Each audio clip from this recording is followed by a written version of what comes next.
दोस्तों नमस्कार। आज के इस वीडियो में विगत 28 वर्षों से बीपीएससी प्रारंभिक परीक्षा में पूछे हुए महत्वपूर्ण प्रश्नों का संग्रह किया गया है। ये सभी प्रश्न वस्तुनिष्ठ प्रकार के हैं और ये आपके बीपीएससी सहित कई अन्य कम्पिटिटिव एग्जाम के दृष्टिकोण से भी काफ़ी महत्वपूर्ण है। आप इस पूरे वीडियो को ध्यानपूर्वक देखें और यहाँ पे आपको बता दूँ कि ये सभी प्रश्न प्रीवियस ईयर के प्रश्न हैं। इसके पीडीएफ के लिए आप हमारे टेलीग्राम, फेसबुक और व्हाट्सएप ग्रुप को ज्वाइन करें। तीनों का लिंक आपको इस वीडियो के डिस्क्रिप्शन में मिल जाएगा। वहाँ से इसका पीडीएफ को आप डाउनलोड कर सकते हैं एकदम फ्री में। और दोस्तों इस वीडियो में कुल मिला के 20 प्रश्न है। आप पूरे वीडियो को ध्यानपूर्वक देखें और अंत में मुझे कमेंट करके बताएं कि आपने 20 में से कितने प्रश्नों को सही से हल किया, ताकि आपको भी पता चले कि आपकी तैयारी कितनी अच्छी है। तो चलिए, जब तक मैं यहाँ पे प्रश्न और ऑप्शन को पढ़ूंगा तब तक आप अपना आंसर हमें कमेंट के माध्यम से भी बता सकते हैं और साथ ही आप इसे काउंट भी करते रहेंगे और अंत में जरूर बताएंगे कि आपने 20 में से कितने प्रश्नों को हल किया है सही से। तो पहला प्रश्न है, धौलावीरा नामक हड़प्पा नगर कहाँ स्थित है? काठियावाड़ में, सिंध में, कच्छ में, पाकिस्तान में। हालांकि ये प्रश्न मैंने कुछ दिन पहले भी पूछा था। इस प्रश्न का आंसर होगा, देखिए, धौलावीरा नामक हड़प्पा नगर कहाँ स्थित है? तो इसका आंसर होगा कच्छ में, यानी कि ऑप्शन नंबर सी हमारा इस प्रश्न का करेक्ट आंसर होगा। और ये कच्छ कहाँ पे पड़ता है ये मैंने आपसे पूछा था, तो ये पड़ता है गुजरात में। धौलावीरा नामक हड़प्पा नगर गुजरात में है स्थित। नेक्स्ट प्रश्न है, भारत में किस क्षेत्र में सर्वाधिक मध्य पाषाणकालीन शैलचित्र है? भारत में किस क्षेत्र में सर्वाधिक मध्य पाषाणकालीन शैलचित्र है? अजंता, बुर्जाहोम, भीमबेटका, अरिकमेडो, इनमें से कोई नहीं, उपयुक्त में से एक से अधिक। इसका आंसर होगा भीमबेटका। देखिए, यहाँ पे आपको ऑप्शन नंबर ई को भी ध्यान में रखना पड़ेगा। जो ऑप्शन नंबर ई है, इनमें से कोई नहीं, उपयुक्त में से एक से अधिक, ये आपको एग्जाम में फंसा सकता है। तो इस बात का भी आप ध्यान रखेंगे कि ऑप्शन नंबर ई को भी ध्यान रखना है। तो इसका जो आंसर होगा भीमबेटका, और भीमबेटका की गुफा मध्य प्रदेश में है। आप इसे ध्यान रखेंगे। यहाँ पे इस प्रश्न से इतनी महत्वपूर्ण जानकारी मिलती है। भारत के किस क्षेत्र में सर्वाधिक मध्य पाषाणकालीन शैलचित्र है? तो ये भीमबेटका, और भीमबेटका क्षेत्र है मध्य प्रदेश का हिस्सा। भीमबेटका की गुफा मध्य प्रदेश में है। नेक्स्ट प्रश्न है, सिंधु सभ्यता की खोज की घोषणा भारतीय पुरातत्व सर्वेक्षण के किस महानिदेशक ने की थी? Alexander Cunningham, Wheeler, John Marshall, James वर्गीस, इनमें से कोई नहीं, या फिर उपयुक्त में से एक से अधिक। इसका आंसर होगा ऑप्शन नंबर सी। सिंधु सभ्यता की खोज की घोषणा जो किया गया था वो जॉन मार्शल के द्वारा किया गया था। आप इस बात का ध्यान रखेंगे। जबकि अलेक्जेंडर कनिंघम के द्वारा मोहनजोदड़ो का सर्वेक्षण किया गया था, इसकी खोज की घोषणा किया गया था। आप इस बात का ध्यान रखेंगे। देखिए, सिंधु घाटी सभ्यता को ही हड़प्पा सभ्यता के नाम से जाना जाता है, क्योंकि सिंधु घाटी सभ्यता के अंतर्गत हड़प्पा के सबसे पहले खुदाई हुई थी। तो इस वजह से सिंधु घाटी सभ्यता को हड़प्पा सभ्यता के भी नाम से जाना जाता है। तो हमारा जो आंसर होगा, इस प्रश्न का आंसर होगा जॉन मार्शल। इन्होंने ही सिंधु सभ्यता की खोज की घोषणा की थी। चलिए, अगला प्रश्न है, कौशाम्बी किसकी राजधानी थी? कौशल की, अंग की, वत्स की, या फिर मगध की? कौशाम्बी किसकी राजधानी थी? इस प्रश्न का आंसर होगा वत्स की, यानी कि ऑप्शन नंबर सी यहाँ पे हमारा करेक्ट आंसर होगा। कौशाम्बी वत्स की राजधानी थी। और मैंने आपको कई बार बताया है कि जो महाजनपद है उसके बारे में सर्वप्रथम जानकारी बौद्ध धर्म के ग्रंथ अंगुत्तर निकाय और जैन धर्म का ग्रंथ है भगवती सूत्र। ये दोनों पहली पुस्तक है ऐसी जिसमें भारत के क्षेत्र में 16 महाजनपदों की चर्चा मिलती है। और इस बुक में ये भी लिखा गया है कि बिहार के क्षेत्र में 3 महाजनपद थे, अंग, मगध और लिच्छवी। तो ये सारी चीज़ों को आप ध्यान रखेंगे। बीपीएससी आपको ये सब प्रश्न प्रारंभिक परीक्षा में पूछ सकती है। तो इन सारे महत्वपूर्ण फैक्ट को ध्यान में रखना है अगर आप बीपीएससी एग्जाम की तैयारी में लगे हुए हैं। चलिए, अगला प्रश्न है, देवानाम प्रियदर्शी के नाम से किसे जाना जाता है? बुद्ध, चंद्रगुप्त मौर्य, मोकलीपुत्र घोषाल, अशोक, इनमें से कोई नहीं। देवानाम प्रियदर्शी के नाम से किसे जाना जाता है? इस प्रश्न का आंसर होगा हमारा अशोक। ये काफी चर्चित प्रश्न है, कई बार एग्जाम में ये पूछा गया है। बिहार में आयोजित होने वाली कई ऐसे एग्जाम हैं जिसमें ये प्रश्न पूछा गया है, देवानाम प्रियदर्शी के नाम से किसे जाना जाता है? तो ये अशोक को जाना जाता है। अशोक मौर्य वंश का शासक था, इस बात का आप ध्यान रखेंगे। चलिए, अगला प्रश्न है, छठा प्रश्न है, कनिष्क कुषाण वंश का कौन सा राजा था? यानी कि यहाँ पे क्रम की बात पूछा जा रहा है, किस क्रम में उसका स्थान था। यानी कि जो कुषाण वंश का जो राजा था कनिष्क, वो कौन से क्रम का राजा था? प्रथम, द्वितीय, तृतीय, चतुर्थ, इनमें से कोई नहीं, या फिर उपयुक्त में से एक से अधिक। तो ध्यानपूर्वक से देखिएगा, इसका आंसर होगा तृतीय। कनिष्क जो था वो कुषाण वंश का तृतीय राजा था और ये काफी प्रतापी था। तो इस बात का ध्यान रखेंगे। इसका आंसर होगा ऑप्शन नंबर सी, यानी कि तृतीय। कला की गांधार शैली भी कनिष्क के समय ही फली फूली थी। यह भी प्रश्न काफी महत्वपूर्ण है, इनसे रिलेटेड है, तो आप इस बात का भी ध्यान रखेंगे। चलिए, अगला प्रश्न है, तख्तशिला कहाँ स्थित है? भारत, पाकिस्तान, ईरान, अफगानिस्तान, इनमें से कोई नहीं, या फिर उपयुक्त में से एक से अधिक। तक्षशिला कहाँ स्थित है? अभी ये वर्तमान में पाकिस्तान में है। तो हमारा जो आंसर होगा वो होगा option number B, Pakistan. Taxila Pakistan में है, तो इसका आंसर होगा ऑप्शन नंबर बी। देखिए यहाँ पे मैं ये पेंट का सहारा ले रहा हूँ। हमने जो पेन टैबलेट ऑर्डर किया था वो लॉकडाउन की वजह से काफ़ी देरी होगी उसकी डिलीवरी में, तो इस वजह से यहाँ पे मैं रुक नहीं सकता और आपको वीडियो भी देना निरंतर जारी रखना है, तो इसलिए यहाँ पे मैं पावर पॉइंट में पेंट का इस्तेमाल कर रहा हूँ। चलिए अगला प्रश्न है, भरहुत भूमि किससे संबंधित है? जैन धर्म से, बौद्ध धर्म से, हिंदू धर्म से, इस्लाम धर्म से, इनमें से कोई नहीं या फिर उपयुक्त में से एक से अधिक। भरहुत भूमि का संबंध है बौद्ध धर्म से। हमारा जो आंसर होगा वो होगा ऑप्शन नंबर बी, भरहुत भूमि का संबंध है बौद्ध धर्म से। इस प्रकार आंसर है ऑप्शन नंबर बी। चलिए नेक्स्ट प्रश्न है, दिल्ली स्थित कुतुब मीनार को किसने पूरा किया था? इसके बारे में भी मैंने आपको कई बार बताया है, तो यहाँ पे जान लेते हैं उसका ऑप्शन क्या है। इल्तुतमिश ने, रजिया बेगम ने, कुतुबुद्दीन ऐबक ने, मोहम्मद गौरी ने।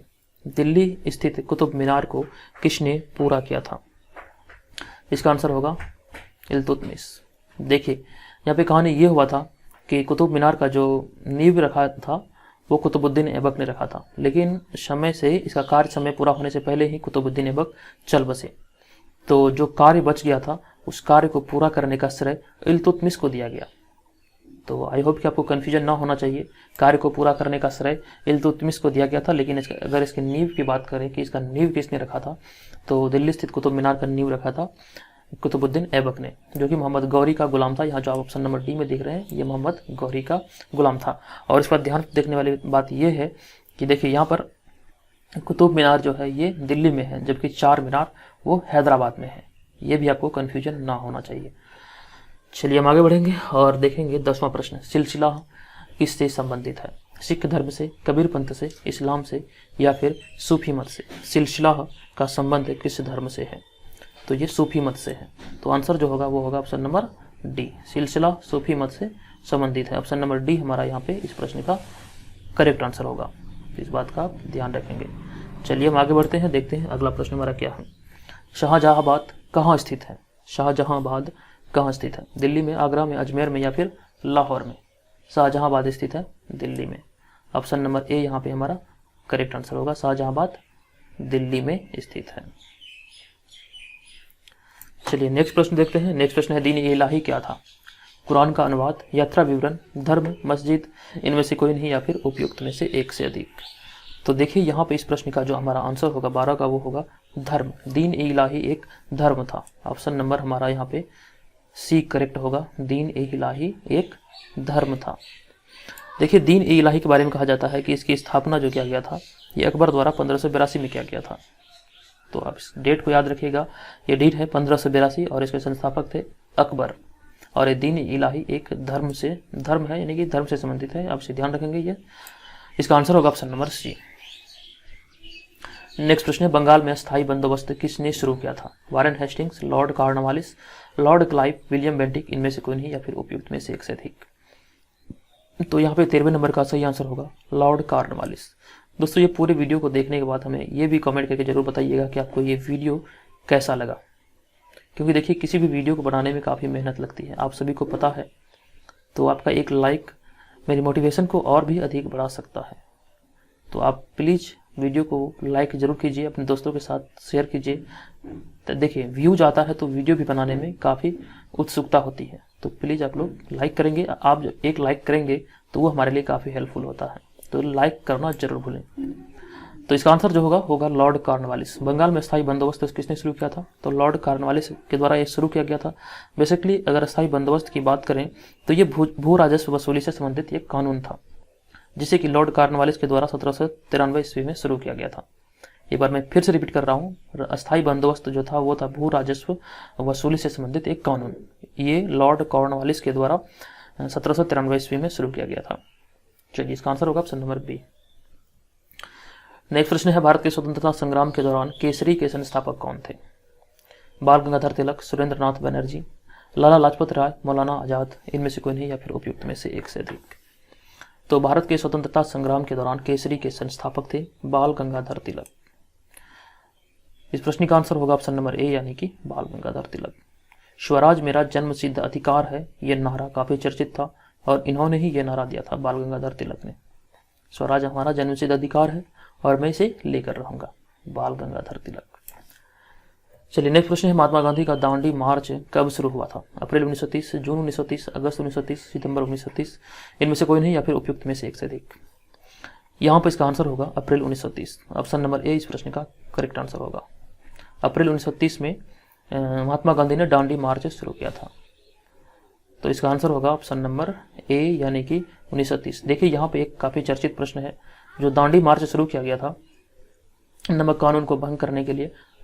तो एक प्रश्न बनता है यहाँ पे, आप कमेंट करके मुझे जरूर बताइएगा इसका आंसर क्या होगा। तो प्रश्न है कि जो दांडी मार्च शुरू हुआ था, तो महात्मा गांधी ने अपने कितने सहयोगियों के साथ ये मार्च को शुरू किया था? महात्मा गांधी के साथ इस आंदोलन में कितने लोगों ने ये जो दांडी मार्च शुरू किया था, उसमें कितने इसके सहयोगी थे? आप कमेंट करके मुझे जरूर बताइए अगर आपको पता है तो। चलिए अगला प्रश्न है, कपाल कुंडला के लेखक कौन थे? मुंशी प्रेमचंद्र, बंकिम चंद्र चटर्जी, रविंद्रनाथ टैगोर या फिर कालिदास? कपाल कुंडला के लेखक कौन थे? इस प्रश्न का आंसर होगा Bankim Chandra Chatterjee. Option number B यहाँ पे हमारा करेक्ट आंसर होगा। कपाल कुंडला के लेखक हैं Bankim Chandra Chatterjee. Option number B यहाँ पे हमारा इस प्रश्न का करेक्ट आंसर है। नेक्स्ट प्रश्न है, भारत का प्रथम आम चुनाव कब हुआ था? 17 नंबर प्रश्न है, भारत का प्रथम आम चुनाव कब हुआ था? 1952, 1949, 1954, 1950। आंसर होगा ऑप्शन नंबर ए। भारत में प्रथम आम चुनाव 1952 में हुआ था, 1952। ऑप्शन नंबर ए इस प्रश्न का करेक्ट आंसर है। नेक्स्ट प्रश्न है, मार्टिन लूथर किंग कौन थे? आई होप कि आप लोगों को इसका आंसर पता होगा। ऑप्शन है, अमेरिका का राष्ट्रपति, रोम का कैथोलिक पादरी, निग्रो के नागरिक के हक के लिए लड़ने वाला, कैलिफोर्निया का गवर्नर, इनमें से कोई नहीं या फिर उपयुक्त में से एक से अधिक। तो यहाँ पे हमारा जो सही आंसर होगा, मार्टिन लूथर किंग इनमें से कौन था? तो 18 का सही आंसर होगा। निग्रो के नागरिक हक के लिए लड़ने वाला था ये मार्टिन लूथर किंग। तो हमारा सही जो आंसर होगा वो होगा ऑप्शन नंबर सी। यहाँ पे देखिए मैं इसको पेंट कर दे रहा हूँ ताकि आपको आसानी से इसका ऑप्शन को आप देख सकें। तो मार्टिन लूथर किंग जो था वो निग्रो के नागरिक हक के लिए लड़ने वाला एक आदमी था, तो इसका आंसर होगा ऑप्शन नंबर सी। चलिए आगे बढ़ते हैं। हमारा 19वां प्रश्न है, सिक्किम भारत का राज्य किस संशोधन के द्वारा बना था? 42वां संशोधन, 43वां संशोधन, 44वां संशोधन, 46वां संशोधन, इनमें से कोई नहीं या फिर उपयुक्त में से एक से अधिक। सिक्किम भारत का राज्य किस संशोधन के द्वारा बना था? इसका आंसर होगा 36वां संशोधन।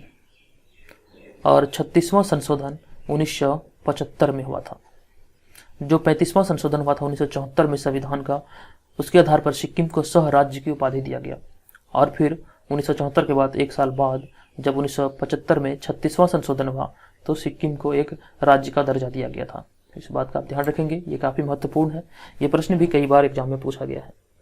तो अगला प्रश्न है, भारत में अटॉर्नी जनरल की नियुक्ति कौन करता है? सर्वोच्च न्यायालय का मुख्य न्यायाधीश, भारत का प्रधानमंत्री, भारत का राष्ट्रपति, लोक सेवा आयोग, इनमें से कोई नहीं या फिर उपयुक्त में से एक से अधिक।